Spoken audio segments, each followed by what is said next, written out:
할렐루야. 하나님께 영광 돌립니다. 여러분 모두를 축복합니다. 여호와는 나의 목자가 되시니 내가 부족함이 없습니다.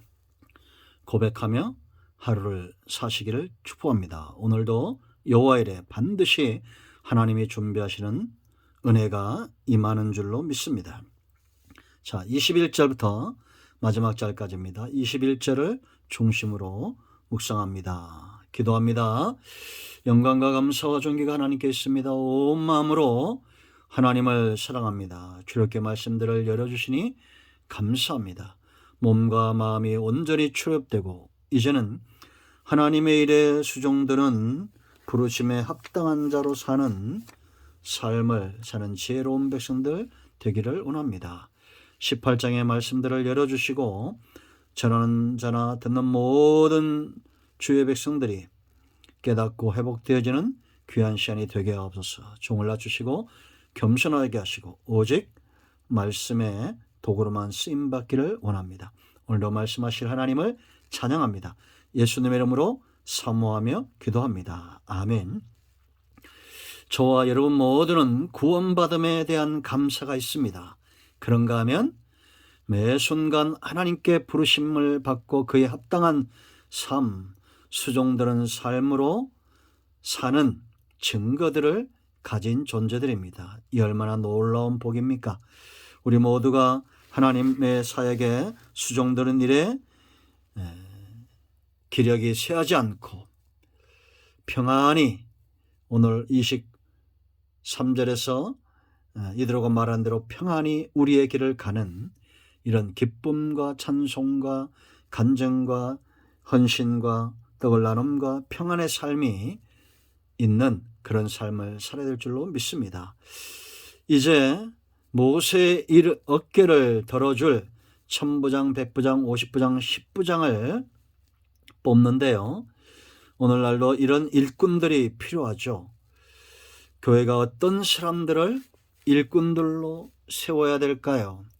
우리가 하나님으로부터 부르심에 합당한 삶을 살고 우리에게 맡겨진 사명을 감당하려면 어떻게 준비되고 훈련되어져야 될까요?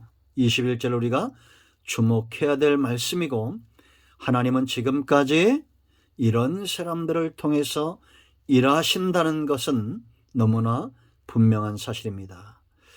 우리가 사도행전 6장에서도 초대교회 7 집사들을 세울 때 하나님이 어떤 사람들을 세웠는지를 우리가 볼 수 있습니다.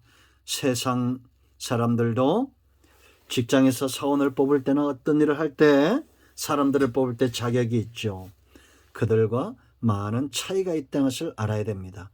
그럼 과연 하나님은 어떤 사람들을 뽑고 어떤 자들에게 능력을 주어 그 사역을 감당하게 할까요? 여러분, 일하는 자에게 능력이 필요합니다. 지혜도 능력이고 달란트, 은사, 모든 감당해야 될 일들에 대한 능력이 얼마나 중요합니까? 하나님은 이런 자들에게 능력을 주신다라는 겁니다.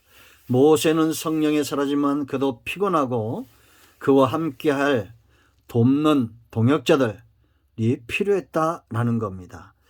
자, 21절 보세요, 여러분. 너는 또 백성 가운데서 능력 있는 사람들 그랬습니다. 과연 누가 능력이 있는가? 이건 다시 말하면 하나님이 어떤 사람들에게 능력을 주는가? 첫 번째 자격은 하나님을 두려워하며 그랬습니다. 여러분, 예수님께서 제자들을 파송하시면서 마태복음 10장 28절에 뭐라 말씀합니까?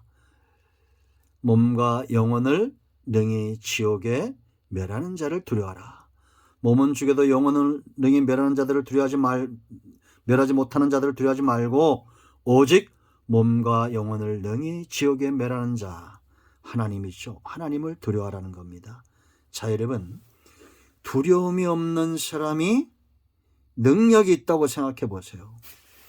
어떤 화근이 올까요? 히틀러 같은 사람들입니다. 이런 자들을 우리가 전문 용어로는 뭐 사이코패스 뭐 이렇게 하잖아요. 두려움이 없는 자입니다. 두려움이 없는 자. 백성을 두려워하지도 않고 하나님을 두려워하지 않습니다. 그러니까 그 능력으로 사람들을 해치는 겁니다. 오늘 우리가 묵상할 말씀은 이 하나님을 두려워한다, 이 두려움에 대한 겁니다. 이거는 세상에서 흔히 말하는 그런 겁쟁이가 아닙니다. 겁쟁이는 정말 두려워할 것을 두려워할 줄 모르는 게 겁쟁이입니다. 하나님을 두려워할 줄 아는 사람이 진짜 두려움이 없는 자입니다. 하나님 외에는 두려워하지 않는 자, 이런 자를 뽑았다는 겁니다. 여기 본문에 쓰인 두려워하며 야레는 단지 두려움에 떠는 공포만을 의미하지 않습니다. 존경하다, 경외하다라는 의미가 있습니다.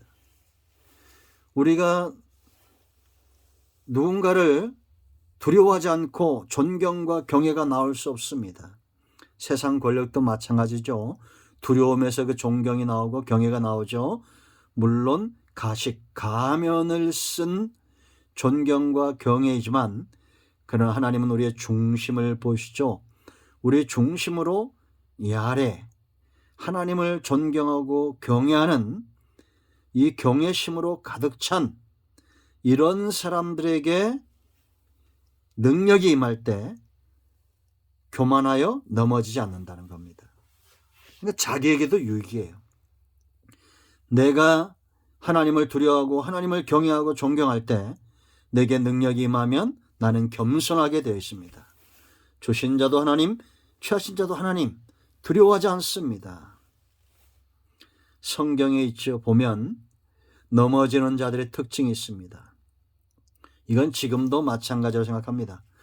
환경이 어떻고 대적들이 어떻고 환경이나 대적들로 인하여 넘어지잖아요.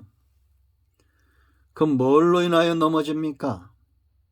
바로 그 중심의 교만, 하나님을 두려워하지 않을 때, 겸손하지 않을 때 넘어지는 겁니다.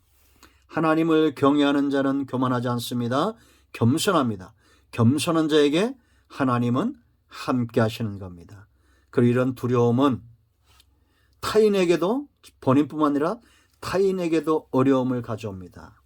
제가 여러 번 얘기했지만 여러분 보세요. 사사기 6장 1절 8절 말씀 보면 미디안의 군대가 쳐들어왔을 때 12만이 넘는 군대가 쳐들어왔을 때 군대를 소집했더니 3만 2천 명이 왔습니다. 두려움에 떠는 자 돌아갔더니 2만 2천 명이 돌아갔습니다. 그런 자들은 전쟁에 참여할 수 없는 자들입니다. 골리앗 앞에 두려움이 떠는 자들은 하나님의 영광, 여호와의 군대란 이름을 가지고 있었지만 하나님의 영광이 땅에 떨어지고 골리앗의 입술을 통해서 하나님을 비방하고 그 군대를 비방하는, 이걸 견딜 수 없었던 자가 누굽니까? 바로 다윗입니다. 여러분, 하나님 외에는 두려워하는 것이 없어야 됩니다. 이제 정확하게 우리의 영적 상태를 진단할 때 내가 사람과 환경 앞에서 두려움이 온다. 이거는 하나님과 나와의 관계에 이상기류, 뭔가 잘못되고 있다는 겁니다. 그러므로 하나님 앞에 나아가 겸손과 경외함과 존경함으로 하나님과의 관계를 회복해야 됩니다. 하나님 외에는 두려움이 없어야 됩니다. 세상 사람들도 자신의 능력만큼 두려움을 극복해 나갑니다. 하나님은 자기 백성들, 특히 그 가운데 부르시고 소명 가운데 쓰시는 일꾼들과 함께 하십니다. 두려워하지 말아야 됩니다. 하나님의 능력, 성령 충만함으로 무장하여 우리에게 맡겨진 귀한 사명을 감당하는 우리 모두가 되어야 될 줄로 믿습니다. 하나님 외에는 두려움이 없는 오늘 하루, 여러분 모두의 여호와 니시 승리하는 날 되기를 축원드립니다. 아멘. 기도합니다. 영광과 감사와 존귀가 하나님께 있습니다. 예수 그리스도의 이름을 의지하여 간구합니다. 이 말씀대로 되는 은혜가 있기를 원합니다. 하나님 외에는 두려워하지 않게 하시고 우리 가운데 마음으로 육체적으로 질병 가운데 두려움에 떠는 주의 백성이 있다면 깨끗하게 치유하시고 회복시키시고 당하고 담대한 믿음을 회복하게 하옵소서. 예수님의 이름으로 사모하며 축복하며 취하며 기도합니다. 아멘. 할렐루야, 응답되었습니다. 이런 모두를 축복합니다. 아멘.